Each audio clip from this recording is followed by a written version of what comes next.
A gente sempre pensa, né, que meio ambiente e tecnologia são coisas bem distintas, né, e até antagônicas, né, que a tecnologia destrói o meio ambiente. Só que os tempos modernos têm mostrado que a tecnologia pode ser muito bem utilizada como uma grande aliada para a gestão ambiental, para trabalhar tanto na redução como no reuso dos materiais, né, de como mitigar os problemas gerados, né, nas transformações ambientais. Então, a tecnologia pode ser uma grande companheira.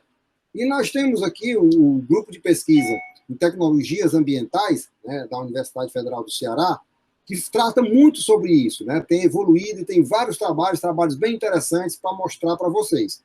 Para isso, nós convidamos aqui o nosso amigo André Bezerra, professor do Departamento de Engenharia Hidráulica Ambiental, para falar um pouquinho com vocês sobre o GPTA, que é o Grupo de Pesquisa de Tecnologia Ambiental, e algumas pesquisas que ele vem desenvolvendo aí bem interessantes.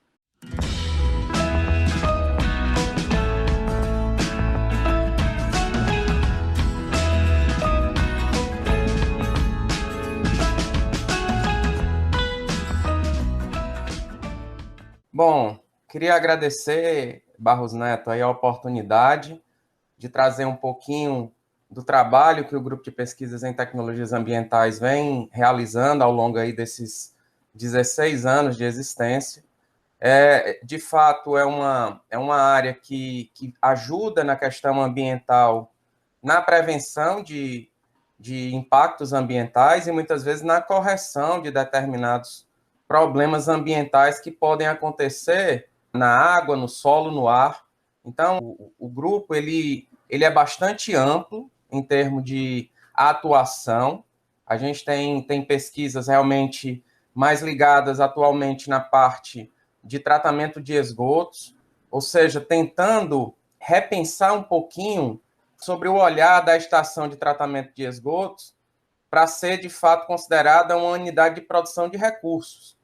Então, a ideia por trás é cada vez mais se valorizar os subprodutos do tratamento de esgotos, por exemplo, o biogás que pode ser gerado aí durante o tratamento, a parte de reaproveitamento do lodo, que é um subproduto do tratamento, para aumentar a produção agrícola, para reflorestamento, recuperação de áreas degradadas, e também a questão do melhor reaproveitamento dos nutrientes contidos nos esgotos.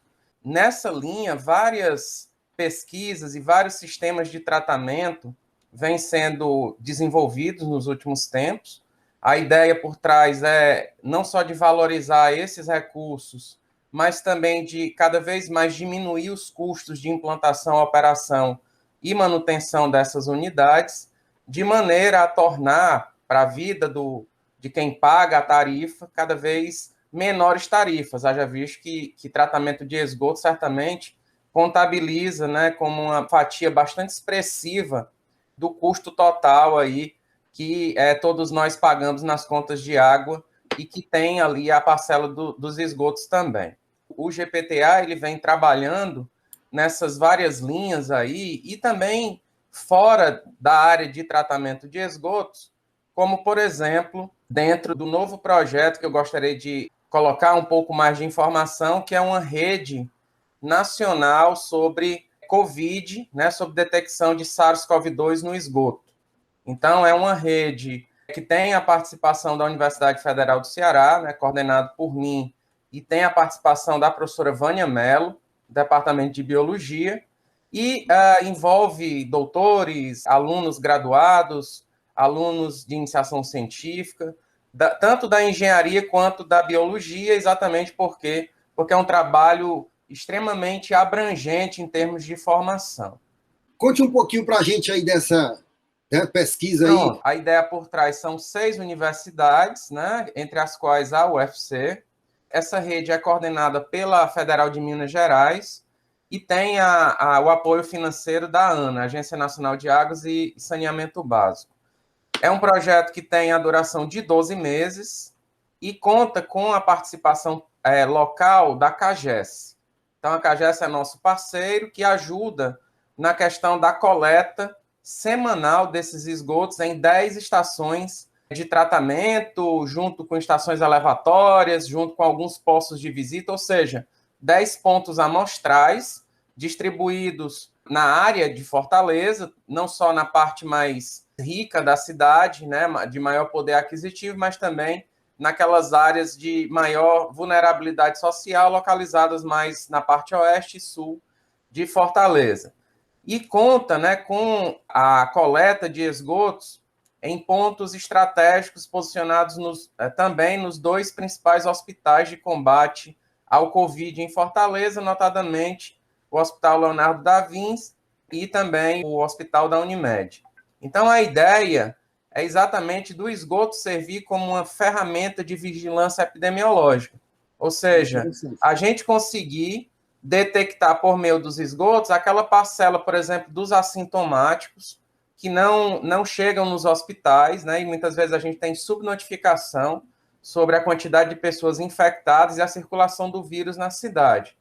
Assim como esse monitoramento com base no esgoto serve também como uma antecipação de algum agravamento que possa estar aí, de uma certa forma, em vias de acontecer, e ajudar a Secretaria de Saúde, ao Comitê de Enfrentamento à Pandemia, nas medidas de isolamento social. Então, André, seria, como é que, por exemplo, já que você tem um baixo, né, medição, né, de testes, né, de testes, vocês iriam usar, né, o esgoto justamente para verificar localmente aonde estaria havendo, por exemplo, uma grande concentração, né, ou seja, um aumento da Covid, e que aí você pudesse, vamos dizer, isolar aquela região, fazer um controle mais localizado, mais direto. É isso a ideia? Exato. Do projeto? Esse monitoramento, ele engloba tanto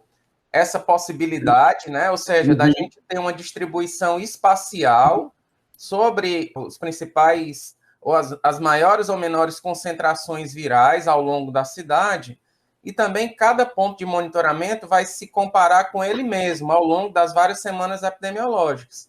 Então, com isso, a gente consegue verificar se a concentração viral ou a carga viral está aumentando ou está diminuindo aí ao longo das semanas epidemiológicas.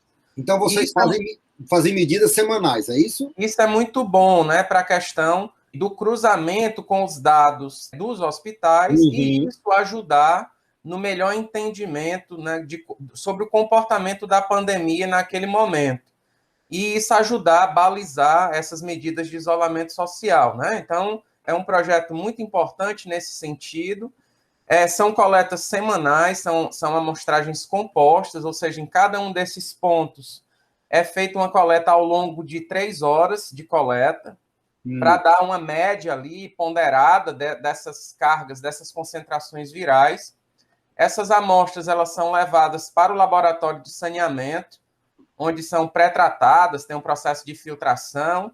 Depois é separada uma parcela para a parte de determinação físico-química, que a gente utiliza como um balizamento para saber se uma menor concentração viral foi, por exemplo, decorrente de uma chuva, que isso acabou também interferindo nesses outros parâmetros físico-químicos.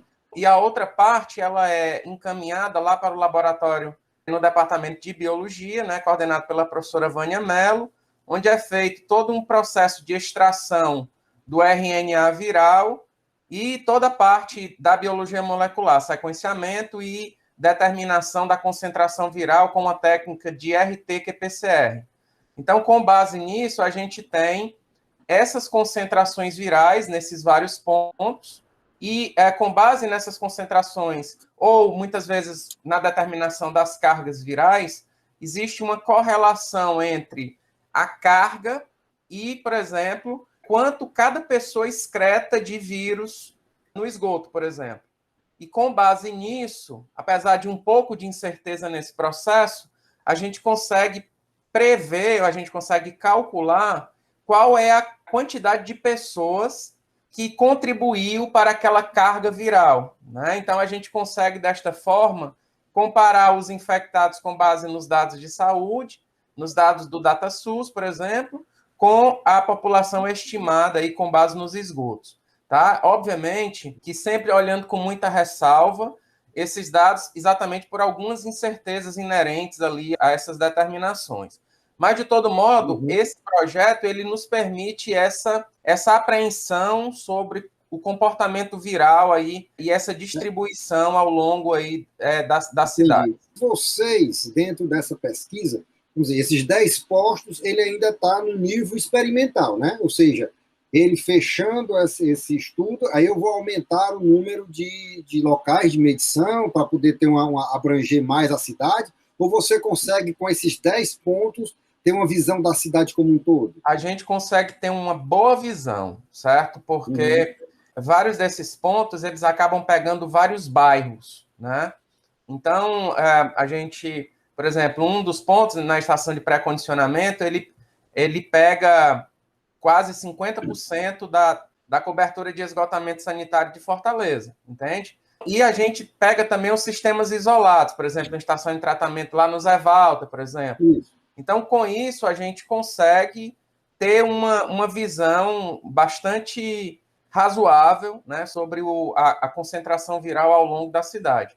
É importante de mencionar que é um estudo bastante caro, Barros Neto, e demorado, né, motivo pelo qual a gente tem um número reduzido de pontos amostrais, né, e com isso também, como ele é feito em rede, a gente tem uma padronização em relação às metodologias, a gente consegue comparar, ou seja, ver tendências de Fortaleza com a tendência verificada em Minas Gerais, a tendência verificada no Paraná, ou em Brasília, ou no Rio, né? Ou em Pernambuco, que são os 6 estados rede, componentes, né, da rede, sim. Uhum. E aí, com isso, a gente consegue, de uma certa forma, compreender um pouquinho mais sobre o estágio da pandemia, tanto local quanto nacionalmente. Entendi. Tá? Agora, André, deu algum. Aí, assim, né? A gente agora falou só em teoria, não sei o quê. Dê alguns números aí para a gente aí sobre né, os primeiros resultados, o que é que vocês têm visto aí. A gente já está no 3º boletim epidemiológico e foi a primeira vez que Fortaleza entrou nesse boletim, porque como a gente era novo nessa temática, tivemos que desenvolver uma metodologia de determinação, tivemos que adquirir um equipamento.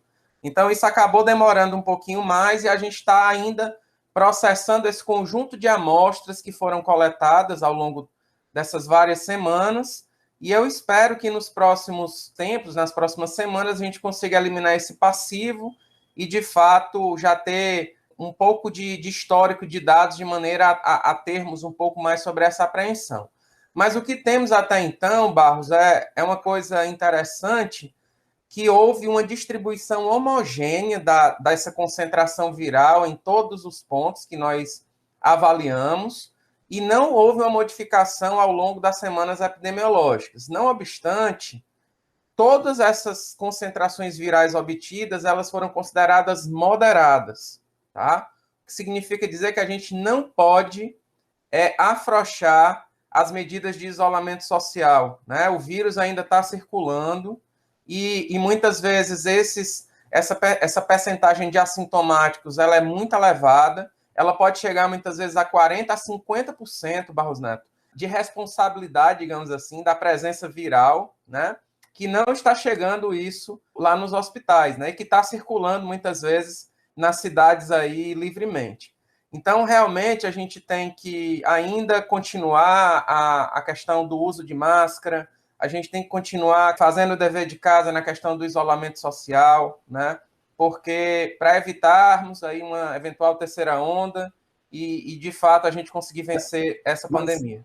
Mas pelo que você disse, você ainda só tem uma primeira medição, né, de Fortaleza. Não, né? eu tenho medições em 3 semanas epidemiológicas. Certo, mas assim, não completas, tá? mas Tem não alguns dá ainda, buracos, por exemplo, para nós vermos o impacto da vacina, né?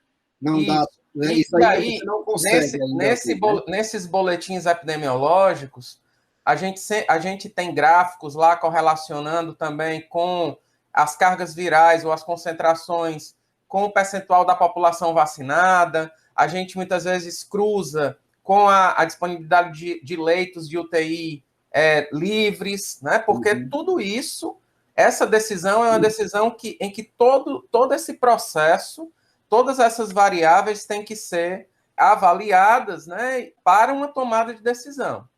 Então, o projeto ele visa exatamente ser mais uma ferramenta de apoio à Secretaria de Saúde nesse processo de tomada de decisão. E você vem trocando informações com eles, então, a respeito disso? Na realidade, o meu principal interlocutor vem sendo o Dr. Xavier, que é o cientista-chefe da FUNCAP na área de saúde. Né? Entrei em contato também com o professor Marcelo, que é o cientista-chefe da área de meio ambiente, já inclusive mandei esse terceiro boletim epidemiológico, e certamente vai haver uma aproximação natural com a Secretaria de Saúde, mas essa aproximação eu estava esperando que acontecesse no momento em que eu tivesse um histórico maior de determinações, né, para poder compartilhar com eles, tá? Ou seja, na realidade, essa pesquisa ela só tem importância, né, se houver, de fato, essa aproximação com a Secretaria de Saúde para ajudar nas ações de enfrentamento à pandemia. André, excelente. Eu acho que isso é ciência, né? Ou seja, nós estamos procurando entender esse vírus, está todo mundo estudando isso aí, e eu acho que isso é mais um complemento, é mais uma informação para ajudar no monitoramento. E eu acho que também por exemplo, os países que tiveram maior sucesso, conseguiram, foi justamente quem conseguiu monitorar muito bem onde estava o vírus e combater de forma, né? Ou seja, no Brasil, quando ele se espalhou, o Brasil é muito grande, você não teve mais como isolar, né? Mais como fechar. Mas outros países também, com suas características, conseguiram fazer isso. E é justamente com informação que eu vou poder fazer. E esse tipo de informação, né? Ou seja, o esgoto, não, né? As pessoas usam o banheiro, né, e lá o vírus vai junto. Então você consegue, né, medir isso aí. Então, a única coisa, Barros, que eu queria só pontuar, né, só para a gente já encaminhar para o final aqui dessa nossa conversa, é que essa rota, o que a gente detecta ali no esgoto, na realidade, são fragmentos de RNA viral, né? Ou seja, a gente não está detectando ali o vírus ativo, ou seja, essa rota de transmissão feco-oral, ela tem pouca importância no tocante à contaminação por Covid. Né? Ou seja, as pessoas que estão fazendo as coletas e tal, elas têm que ter os mesmos cuidados que elas teriam se não tivessem nesse projeto do Covid, porque junto dali a gente tem outros micro-organismos mais ativos, né? Muitas vezes ali helmintos, protozoários, outros micro-organismos patogênicos presentes, então os cuidados são os mesmos. E uma coisa que também eu gostaria de destacar é exatamente a importância da academia, né, nesse processo de participação da academia, tanto no desenvolvimento das vacinas, quanto no desenvolvimento dessas metodologias de detecção, quanto no trabalho, na depuração desses dados gerados, né, a cooperação entre vários grupos de pesquisa, dando uma resposta rápida para a sociedade. E sim, né, dizer que quando a gente dispõe dos meios para a realização das pesquisas, a gente sim consegue dar essa resposta à sociedade. E o que desenvolvemos lá, não só nesse projeto, mas visando sempre a melhoria da qualidade de vida das pessoas, a preservação do meio ambiente, né? Nosso grupo vem trabalhando muito também na parte de reuso, né? Aí todo o histórico do professor Suetônio Mota de trabalho com a temática de reuso, reuso em irrigação, em piscicultura, em reuso urbano, reuso predial. Então, exatamente pela problemática do recurso água, especialmente para a gente aqui no estado do Ceará. Então, a gente vem desenvolvendo processos de tratamento de esgotos que produzam água compatível aí com as várias possibilidades de reuso. Tá Excelente, bom? meu amigo. Acho que foi, né, bastante esclarecedor, né, aqui para nós, né, entender um pouco isso aí, né? Ou seja, nós estamos medindo, né, a carga viral, né, por tabela, né? Ou seja, mas cientificamente falando, né? Ontem mesmo eu estava assim, só para mostrar que às vezes a gente tem que usar, eu estava numa reunião no MDR, né, no Ministério do Desenvolvimento Regional, e eles estavam querendo saber as edificações que estavam fora do padrão do Minha Casa Minha Vida, né, da habitação de interesse social. E eles foram atrás de saber né, fora do padrão pelo consumo de energia. Certo? Então, quem tinha um consumo acima de mais ou menos de um limite, lá eram as pessoas que estavam. Então, eles conseguiram chegar mais ou menos no número. Ou seja, de uma forma indireta, né, como você está fazendo, mas muito importante, porque você pode ajudar mais uma informação para, né, o grupo lá de controle, de acompanhamento, né, dessa questão da pandemia, tomar as decisões. Né? A ciência ela vai dar o conhecimento. A decisão é um processo político. Né? Ela dá as informações e você, aí, as decisões vai levar em consideração também vários outros fatores. Certo? Então, André, muito obrigado. Né? Foi excelente. Eu que agradeço a oportunidade, Barros. Queria parabenizar aí pelo programa, tá? Eu acho que vem acompanhando as entrevistas e, de fato, tá chegando no público mais leigo. Eu acho que é um trabalho muito importante esse que você está fazendo. Obrigado, André. Muito bom. André, muito obrigado. Né? Eu que agradeço. Um abraço. Tchau, tchau. Pessoal, então estamos aqui, né, encerrando mais um programa, né, mais um episódio de Conversa com Ciência, que é um projeto da Fundação Astef, da Universidade Federal do Ceará e da SBPC, para trazer para vocês a ciência de forma clara, simples, né, mostrando como ela afeta o seu dia a dia, ok? Na busca de quê? De valorizar cada vez mais a ciência. A ciência é um bem para todos nós, ok? Então eu queria agora convidar vocês a entrar no nosso canal, Conversa com Ciência, dar um like, se inscrever, certo? Botar lá o sininho e também entrar nas nossas redes sociais. Onde vocês quiserem ouvir falar sobre ciência, nós estamos lá. Então, muito obrigado e até a próxima.